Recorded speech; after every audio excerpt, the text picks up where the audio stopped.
บ่เสียกไปกูไอ้แช่และตะไลพระนี่ก่อนคุณเยี่ยมนกเจินเป่าเฉยนี่ไงมาร ถเราเหยียบมาลูกเฮาให้อยู่เหือดนั่นเพิ่นบ่เห็นเนาะมันบ่เฮ็ดน้ำมามันเหยียบเฮ็ดอันนั้นต้นหอมนายลูกก็แช่ตะไลพระอันนั้นเยี่ยมนึงดอกเนาะอามียาตะกะเกาเฮาจะคอน้ำมันให้มันเงินเด็กน้อยมันให้ตลอดมาเฮ็ดได้จะบัดนี้ให้เงินเท่าไหร่บาดนี้น่ะมันว่าจะได้เช่นนึงมา50ก็พอมันให้ตลอดเนาะได้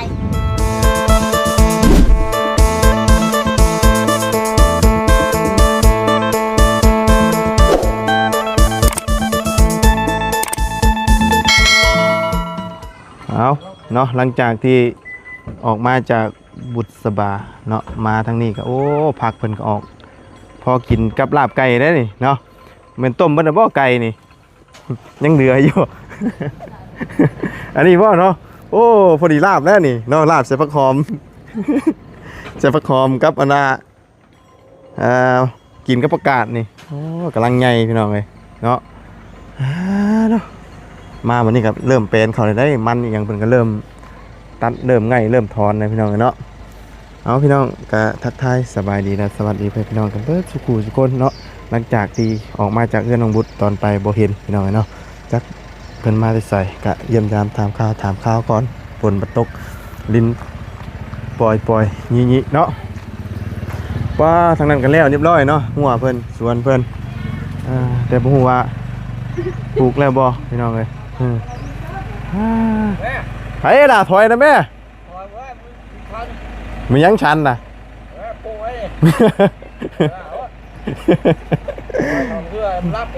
ถอยไหมเว้ยสิชนก้นค่อยนั่นน่ะโอ้เรียบร้อยรถเจ้าตามรถค่อยบะนี่เนาะโอ้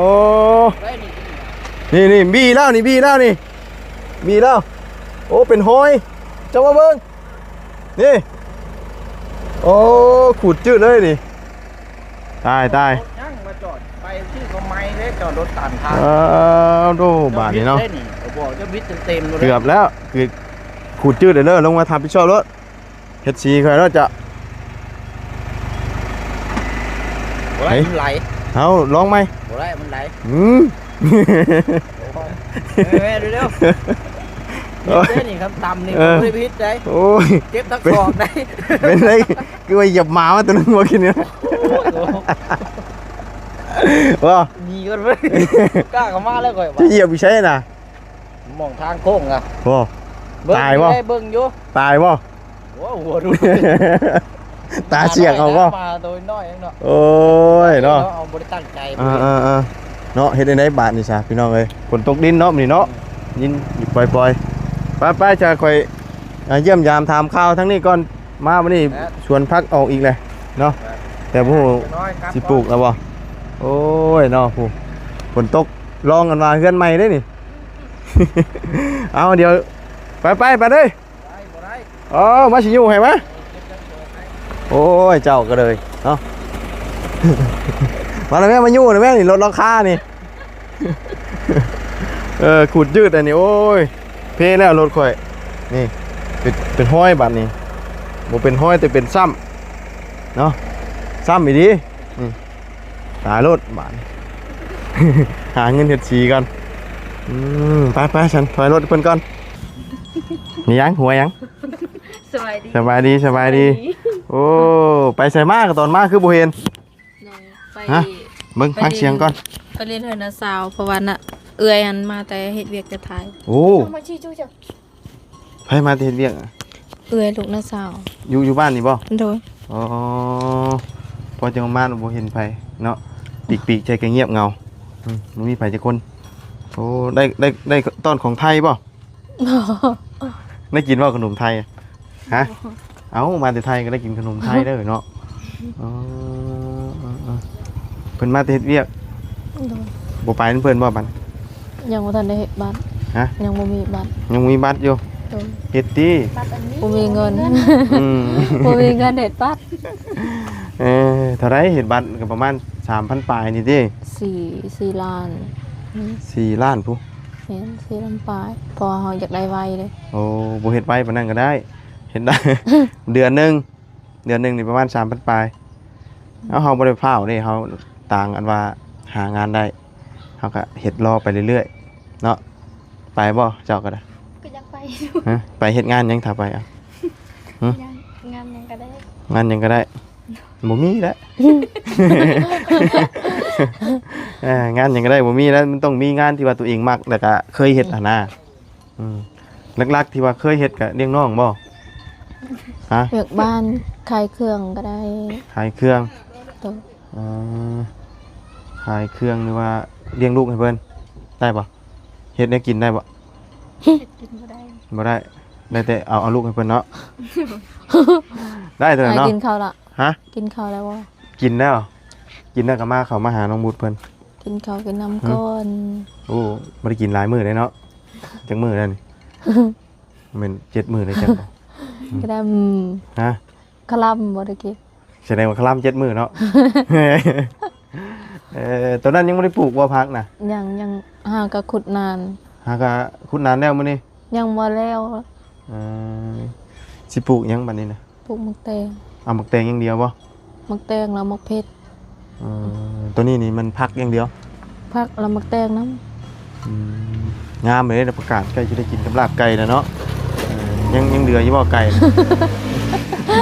เหลืออยู่บ่ ำหยัง เหลือจักโต เหลือ ฮะ เหลือ8โตว เหลือ8โต โดย กินไป ก็ แล้ว โตได้กิน กินตัวหนึงแล้วเออ ตอนเขาเจาะน้ำมัน พอดีได้ผักใหญ่พอดีแล้วนี่ ผักหอมใหญ่ ไก่กำลังสิไข่ โดยไข่จักเมแล้ว ซองแม่นะ อืมเอาคือขยันเฮ็ดแท้นี่บ่อันห่อข้าวต้มนี่ ฮะเป็นจังไดก็คือเฮ็ดเรื่อยแท้ เอาย่างเลย อันนี้มันเฮ็บม้าอันนี้นะ มันยัง มันเห็บหมา มันเห็บหมา เออ บ่เป็นมันไข่ บ่เพราะว่ามันเห็นบ่สังเกต มันมีอันว่าอันตีนมันนี่เด้ ตีนเฮ็บแล้วนี่นะเนาะเอิ้นมันเฮ็บหมายังบ่มีไผเอิ้นนำดอกครับมันคือเด้นี่เบิ่งรถนี่เวลามันกินเลือดอิ่มเด้ อันนี้นั่นแขวมันนี่นะ เอ้า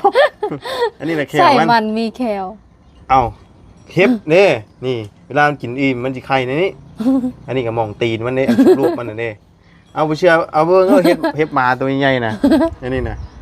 ชวนหลายสิเอิ้นมันเฮ็บหมาอันนี้น่ะแต่ว่าแซ่บเนาะอันนี้ปลูกเองหรือซื้อ เบาบุญสารวัตรเราซื้อ แล้วซื้อเล็กน้อยจ้ะ ซื้อคนของน้องปูนาว น้องปูนา เราไปขายผักขายหยังแล้วเราก็ซื้อ บ่โอ้แล้วบัดนี้เราซื้ออันนี้นํ โดย มันถ้าเอิ้นมันทางบ้านเจ้าเอิ้นอีดีมันหยังจ้ะ ปวงตะแล พวงตะเร ช่างว่า ปวงตะแล โอ้ยเนาะ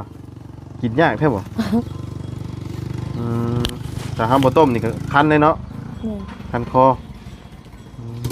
เอิ้นว่ามันเฮ็บหมาเนาะมันคือดีได้แต่ว่าหัวบ่ใหญ่มันนี่เนาะมีแต่น้อยทำนี้เลยไปใช้ชูมือนี่ฮะบ่ได้ไปใส่บ่ ถ้าเอาแหงสิกนมัน คนมันตัวใด มันสวด อันนี้บ่ของไผนี่นะ อันนี้ของนาบ่าว มื้อใดเพิ่นสิกลคือเพิ่นตัดลำน่ะบ่ บ่ฮู้ ฮะ ยังบ่ฮู้ ตัดเรียบร้อยแล้วเนาะแต่ว่ายังไม่ได้ถอนหัวเรา ถูก แม่นบ่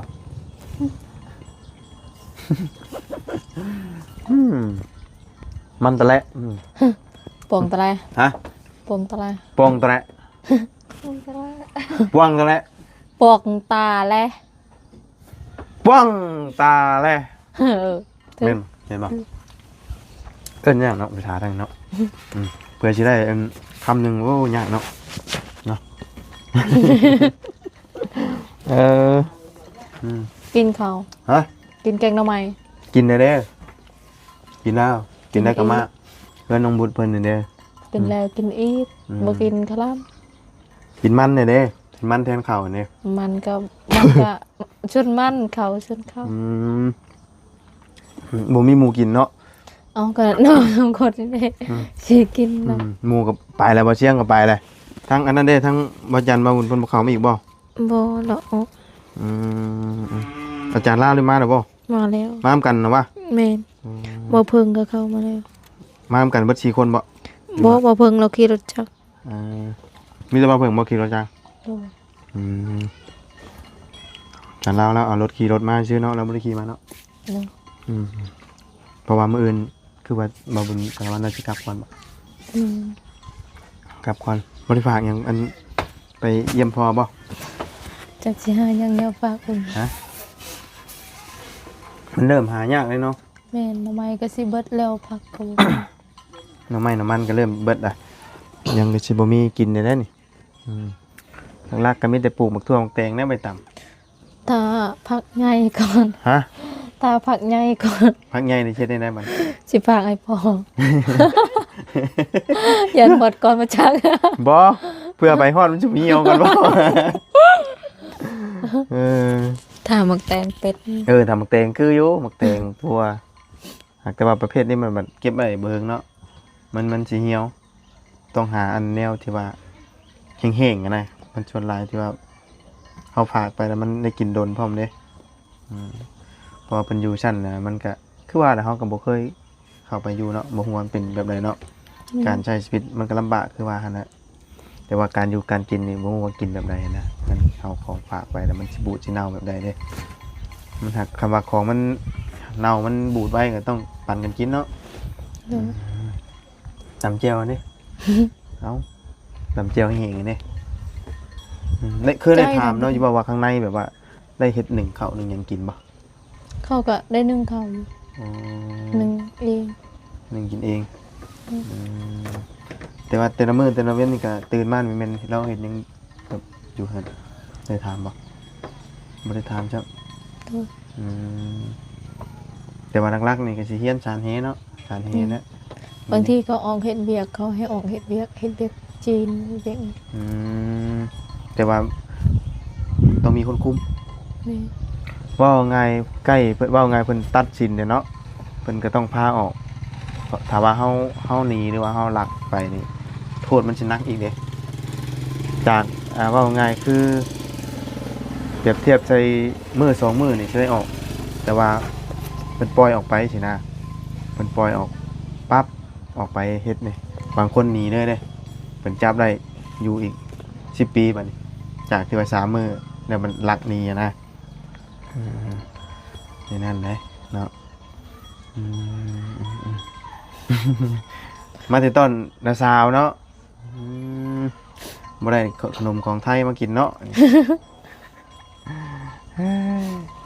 อันเฮ็ดเช้านี่บ่แล้วเช้านี่บ่อันนั่นน่ะ ออมหัวออมแต่เมื่อวานนี่เนาะเมื่อคืนแล้วขุดนานผักมื้อเช้านี่แต่ยังบ่ทันแล้ว บ่ทันแล้ว โดย อันนี้ขุดยังขุดมาเฮ็ดจังไสคือเอาดินเข้ามาใช้ สิถมนี่เพราะว่ายันฝนตกแล้วมันสิปี สิถมอ้างอันนี้ แม่น เบิดเลยนี่ ค่อยถมเทื่อละน้อย มัน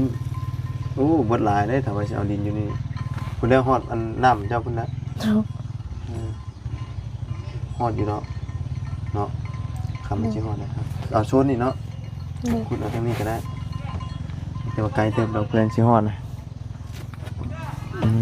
โอ้ทางน้ำแตงเพิ่นงามแล้วทางนั้นเนาะ แม่น มันเป็นหมากแล้วมันจักบอกฮึโอ้กี่ว่าเราตำงัวนะเมื่อกี้ดิว่าเสียงเหยียบมาตัวหนึงไปเลยเหรอมาหน่อย หัวจะรุดแล้วอ่ะโอ้ยเหรอพอดีอันนั้นฮะเนี่ยก็ฮะอันนี้เพิ่นคือยังมาถ่ายจักเทื่อว่าทางอันเขา บ่ฮู้คือกันเขาว่าสิมาเอาอันนั้นทรายอยู่บ้านน้องเขาว่าสิเฮ็ดทางเลย ทราย แม่น ทรายในเซ่เห็นบ่ แม่น ต้องลงไปเอาอยู่เซ่น้ำยัง ไหลข้างนี้เราบ่ได้เคยย่างไปฮอดเซ่คือไปเห็นมื้อ น้ำ นี้ บ่เคยขาดน้ำเชิงมันบ่เคยแห้ง แต่ว่าไหลแห้งมีดีเนาะน้ำยังไหลแห้งอยู่ ถึง4เดือน3เดือน4เดือน5ก็บ่เคยขาดนะ เนาะอย่าบอกได้ว่าแม่เจ้ายังไปอาบเพิ่นอยู่ ไปอาบ ฮะ ยังไปอาบน้ำเชิง บ่ บางมื้อก็ได้อาบอยู่ อยู่เจ้าได้ยังอาบนี่บ่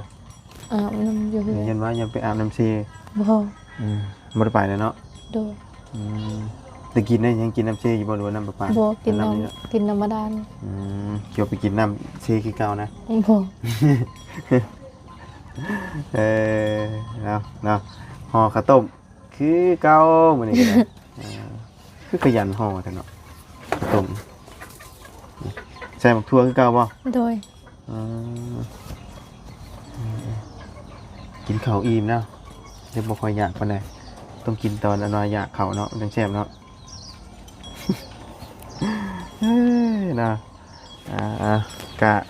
อยากไปอยู่เนาะอยู่ฝั่งไทยกันเนาะ โดย คำว่ามีเงินเฮ็ดบัตรเนาะ โดย เงินเฮ็ดบัตรนี่ก็ถ้าด่วน4ล้านปลาย4ล้านปลายมันก็โอ้ตก6,000ปลายพุ่นนะ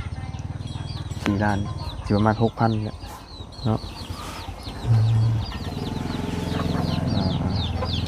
หาเงินก่อนจังเฮ็ดบัตรเนาะ โดย เฮ็ดบัตรเฮ็ดเบอร์แล้วก็ไปแต่ว่าคำมีคนอยู่พุ่นอยู่กับบ่ยากเนาะแต่เฮ็ดงานนะมีคนที่ว่าติดต่องานให้อะนะก็สิบ่ยุ่งยากแล้วเพิ่นยังสิไปอีกบ่ ไปแล้วงานดองน้องสาวแล้วเราก็ไป ยังสิมีงานดองอยู่ปัจจุบัน โดยงานดองลูกน้าสาวเลยเลยลูกน้าสาว โดยมาเฮ็ดงานดองหน่อยเนาะ แม่น เหมือนพระเยซูอีกบ่ บ่เราก็เข้าอยู่แต่ว่าเราสิออกผลฮอดงานดองของเราออก แล้วก็เข้าไม่บ่ บ่ไปอยู่น้ำผัวแล้วก็ออกเลย อ๋อโดยเห็นว่าเขาเอาพระเยซูเนี่ยยังกินเคลื่อนเจ้าภาพนี่ก็บ่ได้มีเหล้ามีเบียร์หรอกมื้อเขากินบ่ได้เด็กโตก็เปิดเขาก็เปิดเพลงเข้าก็บ่ให้บ่เสียกไป กูไอ้แช่ละตะไลประนี่ก่อนคุณเยียมนกมัน เจินเป่าอีซื่อ นี่ได มาร ถ เรา เหยียบมาลูกเฮาให้อยู่เหือดนั่น เพิ่นบ่เห็นเนาะ มันบ่เฮ็ดน้ำมามันเหยียบเฮ็ด อัน ได้ นั้นต้นหอม ในลูกก็แช่ตะไลประอันเยียมนึงดอกเลยเนาะอามียาตะกะเกาอีเฮาจะคอน้ำมันให้มันเงินเด็กน้อยมันให้ตลอด มา เฮ็ดได้จะบัดนี้ให้เงินเท่าไหร่บาดนี้น่ะ มันว่าจะได้เช่นนึงมา50ก็พอมันให้ตลอดเนาะได้ แสนนึง50ก็พอบ่ 50ก็พอมันให้ตลอดเด็กน้อยนั่น เนาะเอาเดี๋ยวสิเอาให้เนาะเดี๋ยวสิไปเอาเงินนำเราเนาะเราก็บ่ตั้งใจ นั่นคันมันเฮ็ดไผก็อย่าเหยียบ โอ้บ่มีไปเหยียบแล้วเนาะ นี่ก็มันให้อยู่เหือดนั่นเฮาเมื่อแต่อาบน้ำแม่รถเหยียบแล้วมาเฮาก็ไปนั่นไอ้เจ้าไม่ได้ลกน้ำเขานั่นบ่เฮาญาติว่าโอ้ยแนวนั้นไปลูกเอ้ย หน่อยตอนนั้นเหยียบแล้วก็บ่เห็นไผที่บ่เนาะเอาเนาะ เอาเข้าใจ โดยบ่มีไผอยากเหยียบหรอกแต่มันเฮ็ดได้ซั่นเนาะโอ้ยมาน้อยมันแล่นอันนี้พี่น้อง ต่อละคักต่อติล่ะ มาเพราะว่าตอนออกมามันบ่เห็นเด้พี่น้องมาน้อยแล้วมันแล่นมาเข้าล้อรถบ่เสียงเราเลยลูกเราให้แล้วก็เลยหิวมาให้เราไปหาชิพันพอได้อยู่ลูกเรามาแนวนี้แหละอยู่กลางบ้านเนาะมาน้อย ขนาดหมาใหญ่มันยังวนไปเป็นอะไรหมาใหญ่เจ้าเลย ย่าง ไปที่ไหนเลย ยังไปเลย เออ ตาจนลุ้นเนาะ ถ้าแบบไม่เรียน เอ้ยเนาะ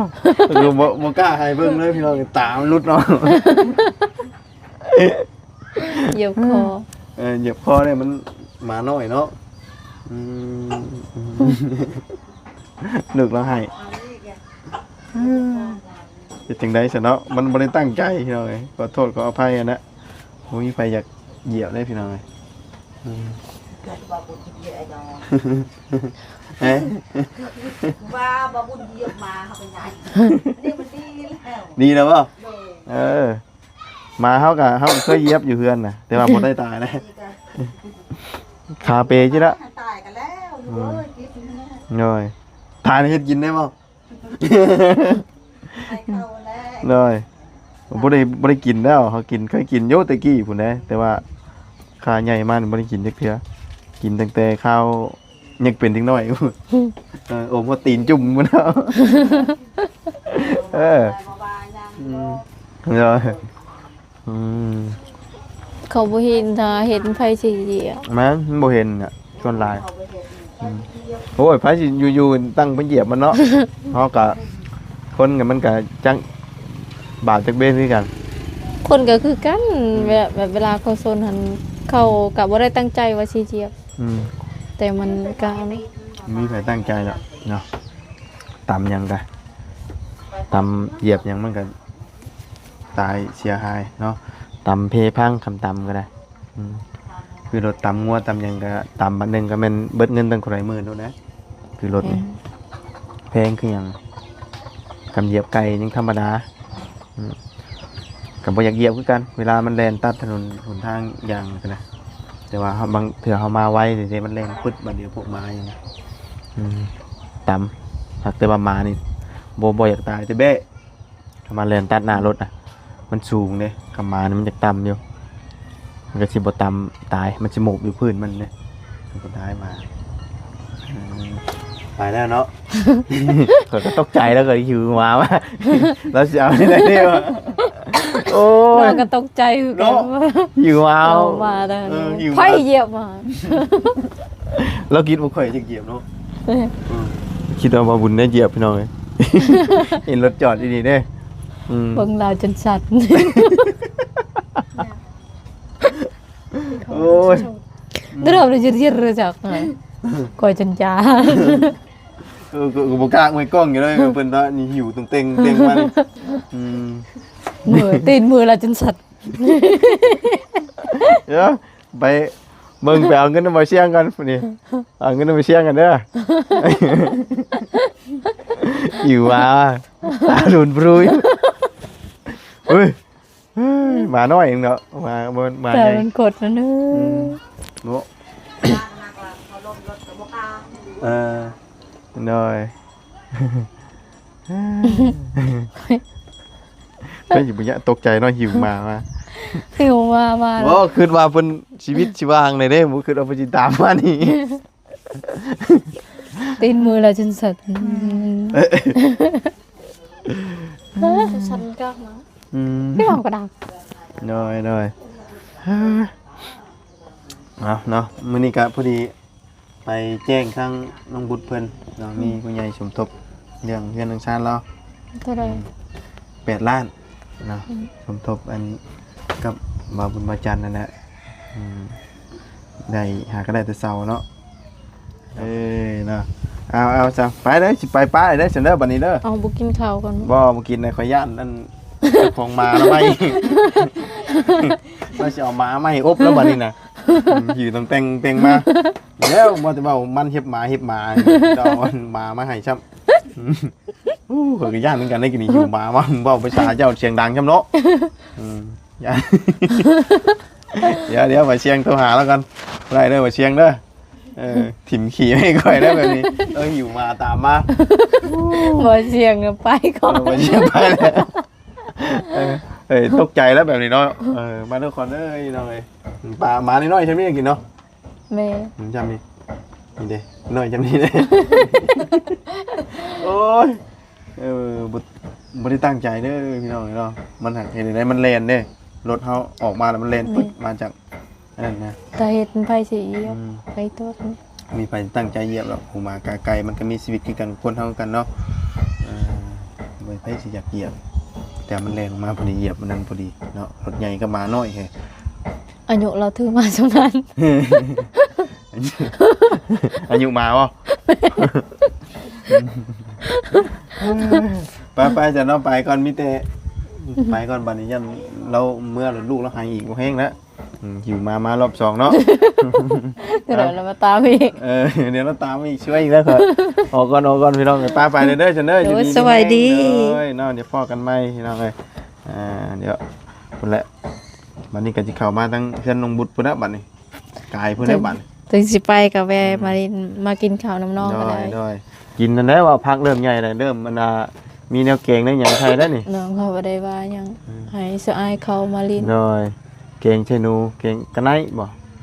แซ่บ เขา เลย มากินข้าวน้ำน้องก็ได้ ด้อยได้อยู่เนาะเฮ็ดกินแซ่บใช่เนาะไผสิบ่กินเนาะเราเฮ็ดยังไงกินแซ่บคือหยังเอาได้จนเบิดเนาะไปอ ถึ อก งเพื่อนน้องสิแล้วก็เฮ็ดอายน้องกันอีก ด้อยมาวันนี้กันพักหญ้ามันออกบ่ได้เนาะมีแต่ไปหาลักเป็ดลักกาได้มาต้มใส่พี่น้องเอ้ย ลักเป็ด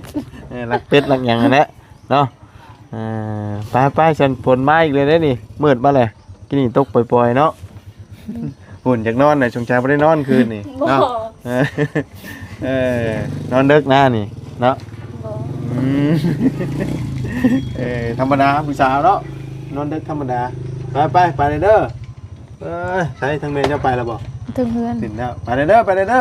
เด้อเดี๋ยวเชิญนะคลัมอีกแล้วนี่ไปก่อนฉันเนาะ